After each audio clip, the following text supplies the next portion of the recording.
Sir, तुम्हाला जन्मदिवसाच्या खूप खूप शुभेच्छा. म्हणजे खरं तर पत्रकारितेचं चालतं बोलतं विद्यापीठ म्हणून ते महाराष्ट्रभर प्रसिद्ध आहेत आणि मलाही त्यांच्याकडनं पत्रकारिता शिकण्याचा योग आला आणि आता मी पत्रकारितेमध्ये मास्टर पण त्यांच्याच मार्गदर्शनाखाली करतो आहे. पुढे जाऊन शेतकऱ्यावर जी PhD करायची आहे ती पण मी सरांच्या मार्गदर्शनाखालीच करणार आहे. आणि आज मला त्यांचा वाढदिवसाच्या निमित्ताने त्यांना शुभेच्छा देताना खूप आनंद होतो आहे.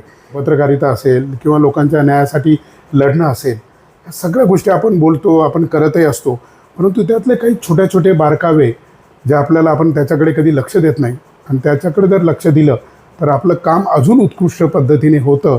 ते कसं समाजापुढे आलं पाहिजे आणि ठोस काम, एखाद्या विषयाची बातमी करून थांबायचं नाही, तर त्या विषयाला न्याय देऊन अजून तो विषय चांगला कसा करता येईल. त्या एखाद्या समुदायासाठी काम करताना सरांनी विशेष करून आदिवासी समुदायासाठी खूप काम केलं आहे. मी त्यांचे जे काही अनुभव ऐकले सरांशी गप्पा मारताना, आणि मी सरांची खास त्या विषयावर स्पेशल मुलाखत पण घेणार आहे. त्यासाठी मी निवांत सर वेळ काढून येईल. तुमचा एकांत जेव्हा तुम्हाला वेळ असेल तेव्हा मी नक्की येईल. आणि तुमच्या वाढदिवसाच्या निमित्ताने हे नवोदित जे पत्रकार आहेत, काय संदेश द्याल तरुणांना, नवीन पत्रकारांना? तर पत्रकारिता आहे ना, हा व्यवसाय आहे, हा छंद नाही. हां तर नाहीरेत जे लोक आहे, अभावग्रस्त लोक आहे, हां त्यांना त्यांच्या जीवनामध्ये आनंद आणि विकास येण्यासाठी पत्रकारितेचा खूप मोठा रोल आहे. हां तर तसं पत्रकारांसाठी करिअर म्हणून खूप चांगल्या संधी आहेत. त्याच्यामध्ये आता मल्टीमीडिया अप्रोच आहे. त्याच्यामध्ये हे माध्यम हे वेगवेगळ्या अंगाने आहेत. प्रिंट माध्यम आहे, इलेक्ट्रॉनिक माध्यम आहेत, विकासाचं एक माध्यम आहे, एक्सटेन्शन ज्याला म्हणतो आपण, विस्तार कार्य आहे, पब्लिक रिलेशन आहे. आता नवीन आलेले IAC, information education communication field आहे. तर हे जे आहे हे वेगवेगळे जे क्षेत्र आहे त्याच्यामध्ये. तर याच्यामध्ये पत्रकारिता आपल्याला करता येते. पत्रकारिता म्हणजे एखादी माहिती आहे, त्या माहितीचं रूपांतर प्रॉडक्टमध्ये करणे. तर माहितीवर संस्कार करणे आणि त्याचं प्रॉडक्ट तयार करणे, ते उपयुक्त तयार करणे.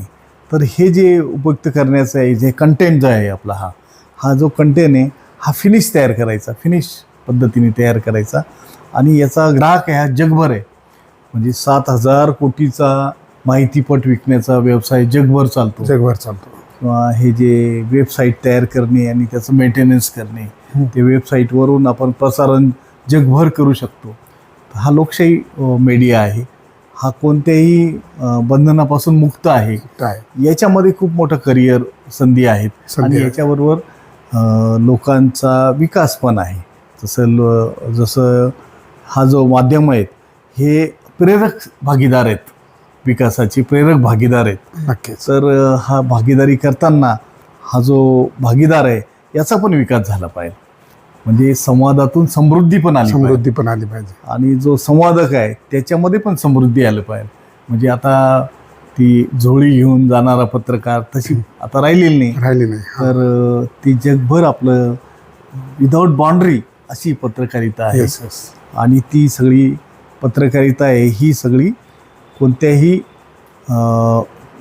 प्रभावापासून मुक्त आणि सर्वांसाठी माहितीचा प्रवाह अखंडित ठेवण्यासाठी आपण प्रयत्न करायचा आहे.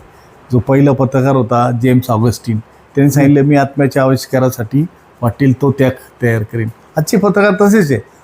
तर जे जे लपवून ठेवण्यासारखं असतं ते उघड करणं म्हणजे पत्रकारिता आहे. आणि बाकीचा सगळा जनसंपर्क आणि जाहिराती आहे. म्हणजे आता आपल्याकडे बरंच आपण वाचतो, बरंच पत्रकारिता रिपोर्टिंग आपण वाचतो वगैरे. तर ही जनसंपर्क पत्रकारिता आहे. आणि खरी पत्रकारिता आहे ती ही सगळी जे लोकांना उघड व्हावं असं वाटत नाही ते उघड करणं म्हणजे पत्रकारिता आहे, शोध पत्रकारिता. आणि ही कोणाच्याही प्रभावापासून मुक्त असली पाहिजे आणि पत्रकारिता ही मुक्तच असली पाहिजे. म्हणजे नक्कीच ही ज्याला फ्री प्रेस म्हणतो आपण. आणि कोणीही पत्रकारितेचा गळा दाबू शकत नाही.